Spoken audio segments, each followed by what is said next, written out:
Imagine this, a quiet diner at the edge of a small coastal town. It's the kind of place where fishermen come after dawn, and old veterans nurse their coffee while watching the waves crash outside. But that morning, nobody expected the moment that would leave the entire room frozen in silence. Before I take you there, hit that like button, subscribe, and stay with me until the end, because what happened that day reminds us why we should never, ever judge someone by what they look like. She walked in quietly, a young woman named Mia. Her left arm carried a tattoo, bold and visible, a coiled serpent wrapped around a trident with a set of coordinates inked beneath it. The kind of tattoo that made people stare. Some whispered. Some chuckled. The waitress at the counter gave her that look, the one that said, "You don't belong here." Mia didn't say a word. She sat at the corner table by the window, her denim jacket hanging off her shoulders, her eyes tired but proud. She ordered black coffee, no sugar, no cream. The cook in the back, a gruff man with a stained apron, muttered, "Another one of those wannabe tough girls." A group of off-duty sailors sitting near the door noticed the tattoo. One of them laughed, elbowing his buddy. "Hey, you know that's a SEAL insignia, right? Bet she got it off Pinterest." The others laughed. Mia didn't respond. She simply turned her wrist and looked at the coordinates, tracing them with her thumb like they meant something sacred. Outside, the sound of boots hitting the pavement echoed, a convoy of dark SUVs pulling up. The diner's glass door swung open, and in walked a man who carried authority like a shadow, Commander Davis, the decorated SEAL team leader known for leading one of the most dangerous rescue missions in recent U.S. military history. His presence drew instant silence.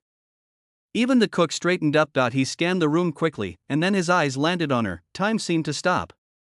The commander froze for a brief second, then slowly walked toward Mia's table. The sailors who had laughed moments ago fell silent, watching in confusion.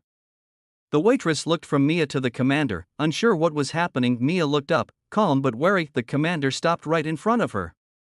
And then, in front of everyone, he stood at attention and gave her a full, formal salute. The room gasped, every fork stopped midair.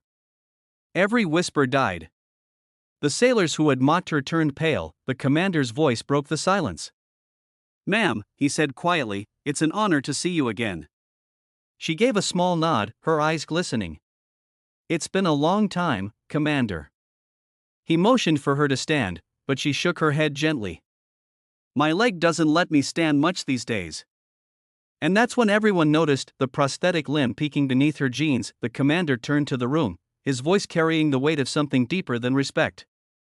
"This woman," he said, "saved my entire team. Afghanistan, 2014. We were trapped behind enemy lines.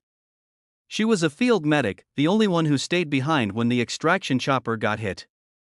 She refused to leave until every one of us was on that bird. She took around to the leg but kept patching us up." The sailor's jaws dropped.